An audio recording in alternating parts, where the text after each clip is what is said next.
Hey guys, and welcome to another GameXplain discussion. I'm your host, Andre Seegers, and this time we're joined by Derek Bender to finally discuss Star Fox Zero. So, let's get started. Alright Derek, so we've known about Star Fox Zero for a while, and yeah, we talked about it at E3, but we haven't really talked about the game since, which is weird because they showed it off, a few months ago in Nintendo Direct, and they even got played at PAX a few months ago, which, offered a little bit more gameplay beyond what we'd seen at E3. So I thought it's time we finally sit down and discuss this game in full, but before I give my expanded thoughts from both the Direct and from my additional hands-on time at PAX, I thought we would get your thoughts, Derek. So what do you think about what we've seen of this game since E3? I mean, there's really not much that has changed, to be honest. We got some smart bombs, we got looks at some new levels, the graphics have been tightened up pretty significantly when you compare them side by side. The changes have been made, things have been worked on and improved, but I'm still unsure about this game at its core because it's another retread of Star Fox 64, and I know I've harped about this in the 2016 discussion that we did and a bunch of other times. The funny thing is that the game plays fine. Actually, once I got used to the whole targeting on the GamePad and playing on the other thing, it does kind of work. It's not my preferred method or anything like that, but it does. It's fun. It can be fun. But nothing about the game that they've shown since have made me go from, okay, I'm intrigued, to, okay, I need to have this game. I need to play it. I'm still going to play it. But yeah, there's nothing about this game that they've really shown that has done anything for me. I mean, for all we know, this is just an exact retread of 64, right down to Andros being the villain once again. And spoilers. I'm shocked. I can't believe it. I don't know. I'm hopeful for it, but nothing about it excites me. I guess that's the best way to put it. I mean, I agree. It does look like a retread, and that inherently is not a great thing to me. With that said, though, the mere fact that it's a return to form for the series is kind of what it needs at this point. Like, it almost reminds me of the new Star Wars movie, which itself feels like very much like a retread of the previous Star Wars movies, or the original trilogy, to be specific. And it maybe it's like a ground zero, if you want to put it that way. How appropriate. So this might be the foundation in which they need to rebuild this franchise off of. Now with that said, though, one of my big problems about Star Wars, the new one, was that it felt too similar to the old ones, and of course I'm concerned about that being the same way here. So it's kind of funny that the Direct itself really didn't show that much new about this game. Pretty much just saw areas we'd already seen before, albeit slightly upgraded. But we did at least see a few new additions to the game, such as, well, better graphics for one, slightly. We saw that the smart bombs are back, which, thank God. We also saw a new snow level, and as part of that, we saw that you'll be able to play, at least in some levels, as two different vehicles. Rather, you'll have a choice, in this case at least, between the R-Wing and the Landmaster. And I think that's actually really cool. That is actually a really promising addition, because Star Fox has always been about replayability. Specifically going back and trying to get higher scores in each mission, and adding a variable into that, like whether choosing which vehicle would be better suited for that, could be a lot of fun and really just make playing through these levels feel fresh. Yeah, I mean, like each one has a better method, or maybe you just prefer a certain vehicle more than the other. Like, yeah, you get the rapid fire of the R-Wing, but maybe you like being able to target multiple enemies with the Landmaster, and that makes it very interesting. If they could implement that, that'd be really cool and be very different, because yeah, I'm playing through this level again, but I didn't play through it with the Landmaster before, so that's definitely interesting. And I mean, I'm not intimately familiar with Star Fox 64, but did the Landmaster ever have an all-range mode level? Because that's what the Fortuna was, or the snow level. That's right, it did not. So this is a pretty big change for it too. The closest thing we had in Star Fox 64 was a Giza Landmaster in multiplayer, which of course was all-range mode, but not in the single player at all. Yeah, so that's already a pretty significant change and helps indicate your theory where either of these can work. We don't know how the level progression works yet, so maybe even changing between these two vehicles changes which path you go, or it opens up a way that you can go, and maybe they'll finally show off new plans where there's like, hey, there's a fourth path if you do it this way with this weapon or anything like that. That's the thing. That's why I don't want to write this game off yet. I feel like there's potential here. There really is. But I just Nintendo, you need to show it to me, please. Yeah, I mean, the interesting thing is, we've actually seen, assuming they're using Star Fox 64 as a base, which they are, we've barely even seen half the game yet. Like, there are many more levels they haven't shown off yet, and that makes me wonder what exactly they're doing with them. I mean, hopefully they're not just a complete letdown, that's why we haven't seen them yet. But they've been very conservative with what they've shown in this game so far. I mean, I guess it depends how you look at it, though. Star Fox 64 itself is a pretty short game, and hinged so much on the replayability of it. Because there were only, I forget the exact count, it was in my analysis, but like somewhere around 15 missions. But the idea was that you would replay these missions to earn higher scores and just master playing through these levels. And I had a blast doing that back in the day. So if the game could hook me again by making it just as fun as it was before, I could see myself getting into it, especially with the added dimension of being able to switch vehicles in some levels. So yeah, I mean, we'll see, but it's possible they are still switching up the game even more than what we've seen, given the fact that we've only seen maybe at most half the levels. Yeah, it does feel that way, and typically when Nintendo delays a game, that game does feel improved. It does seem like it does do well. I'm trying to remember the last game that they delayed, and it still ended up being junk. And there not really that many come to mind, so I do think the delay that happened is a good thing. I don't know what exactly they tightened up, because again, nothing looked that different on a gameplay level from what we saw before, other than the smart bombs and the weapon switching, but that could have been in there to begin with. We just don't know. I guess the core thing that it probably makes people unsure of it is having the first-person view on the gamepad and the regular view on the TV, and I don't know about you, but I just rather play off the TV, because when I play racing games, shooter games, or anything like that, I like being able to see my entire craft and having this sense that I have a better idea of what's going on around me. When I'm in first person like that, I can't see crap.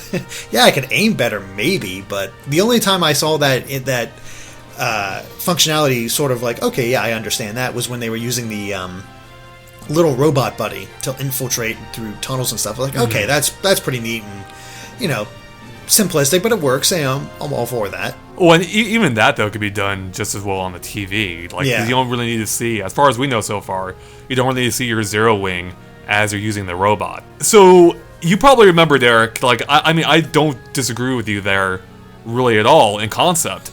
I think I was probably one of the more vocal people about how I thought the whole idea of the split screen thing is stupid in Star Fox. Like, because they're basically showing you the same thing twice on the TV and on the gamepad. And I also typically don't like having to switch my view from the TV to the gamepad and back then. It breaks my concentration. Like, I find it disorienting where I am in the world. Just switching my perspective like that. And yeah, it just kind of weird. Like, I feel like there could have been better uses of the gamepad in Star Fox. With that being said, I played this game a bunch now, like at E3, at I think some preview events. I can't even remember where I've played this game, but then I played it again at PAX. That was the last time I played the game. That was a few months ago now. But I played it again at PAX, and it clicked for me. It's weird, but the controls started clicking for me. Like, I was going through the missions I hadn't played before, but it felt like I almost had, because the controls started making sense. And it kind of ties into what actually Shigeru Miyamoto has said before, where he said something along the lines of, like, after a few days, or maybe a few hours, I can't remember what he said exactly. Like, his goal for this game is, like, you'll get used to the controls after some time with them, and then it'll start to make sense. And I started getting a little glimpse of that when I went back to the game after E3, after having played the game before, but after having a few months of separation. It just kind of started clicking, where I was, like, going through, like, I felt like I was playing through these levels pretty competently, despite not having played them before, and I was having fun. Like, I actually was switching my gaze from the TV to the gamepad, and it was working, which is weird for me, but I really, again, I'm not a huge fan of the concept of the controls. Yeah, that is fascinating. It is, it's weird. Like, I almost don't like myself for liking the controls, because it goes so against... Traitor! Yeah, I know, exactly. Now, I do want to clarify, with that being said, who knows how I'm going to ultimately feel about the game. It might really annoy me in the final game, especially with the fact that my setup at home is going to be different than I had at the event, where they had me like in a low chair, so the TV was like at optimal eye level, and the gamepad was naturally like out in front of me. Whereas at home, my setup's quite a bit different. So, anyways, so yeah, I found that weird. I actually was having fun, just switching views, and especially with the motion controls, like I thought that worked really well. Like I really enjoyed like moving the gamepad around to get that more precise aiming, kind of like in Splatoon. So it kind of maybe converted me a little bit. Like it kind of convinced me to sing their way of how you should be playing this game, which is something I didn't really expect. So maybe Shikamibo was onto something with this idea. Let's hope so. I mean, just hearing the concept makes me a little unsure if I can get my head wrapped around it. Yeah, I got used to Splatoon, but Splatoon is typically up and down motion. Just for me, so that makes it a little simpler. And with Star Fox, you have the controlling your actual R-wing and then shifting the gamepad around in order to aim more precisely. But you're aiming in all the motions, every direction, which I think would throw me off a little bit, because then I want to drift in that direction, or I want to go in that direction, and oh no, I'm in a wall or something like that. I mean, and that's exactly it. And I think that's why it took me so many plays. Because I played Star Fox a bunch, like at E3, like repeatedly, and in the preview events since, which led up to PAX. And it wasn't until PAX that it started clicking for me.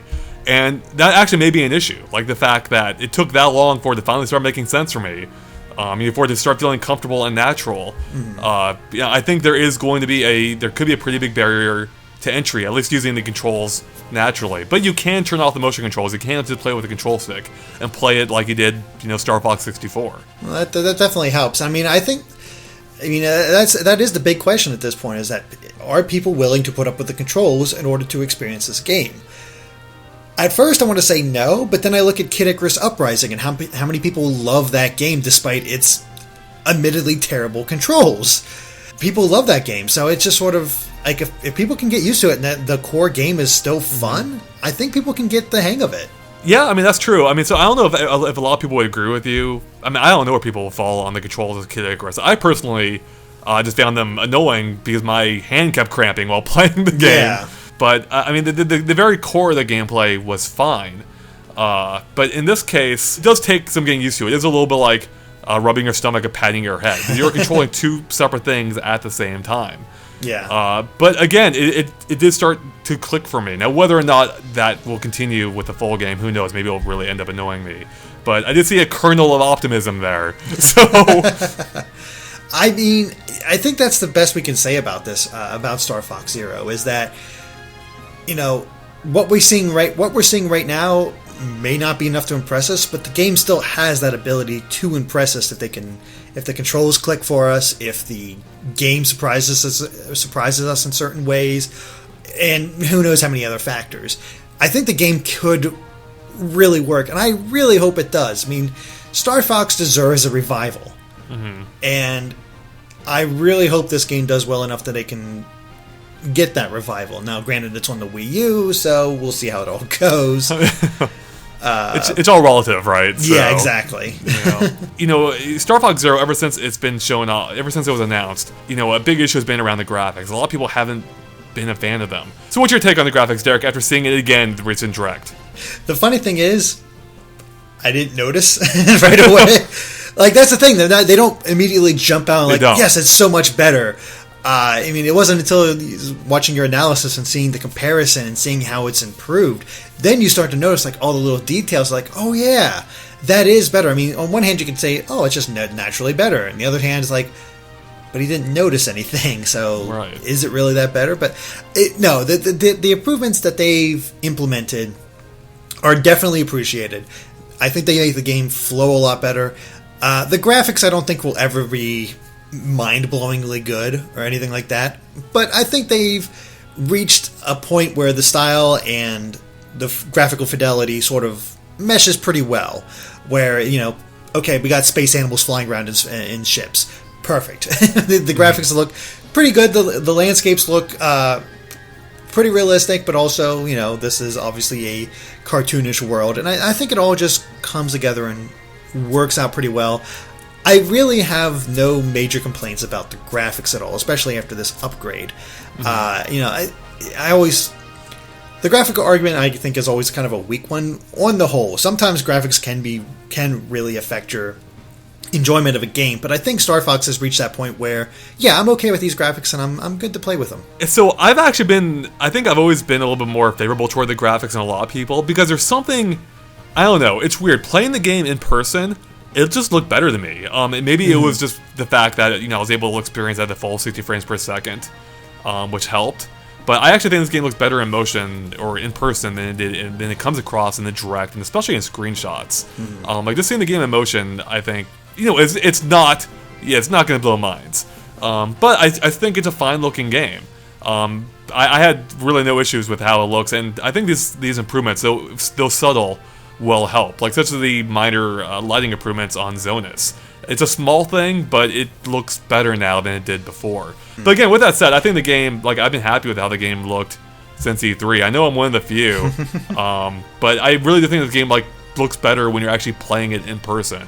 Yeah, I would definitely agree with that. I kind of forgot. It's been so long. It's been since E3, almost a year now, since I played this game, so it's not immediately familiar in my mind. But yes, there was a marked improvement seeing it on the TV screen and watching it in, playing it in, I want to say real life, but you know what I mean, in reality. It just looked better, and to see these new improvements on the TV, I think that would be a much sharper difference, like when you encounter them in that way. So yeah, I mean, who knows if they'll tighten it up even more, or this is the peak they'll reach, but there is, they are definitely putting forth effort in this game. Yeah, absolutely. Now, speaking of which, is there anything else you want to see from this game, Derek? What other expectations or hopes do you have for the final product when we finally see more of this game, which I imagine should be pretty soon, seeing as how it comes out in just a few months? Yeah. The only two that stick in my mind is the things I want most is multiplayer, online multiplayer specifically, because I just remember how people loved the multiplayer in 64, and if they could replicate that online so people can play together, I think that would be a huge boon for the game. Oh, absolutely. And the second thing is new planets. So far we've seen a bunch of old planets. Let's see some new planets. Let's see if they can mix this up at all, or if it's just going to be 64 and here's all the planets you can expect.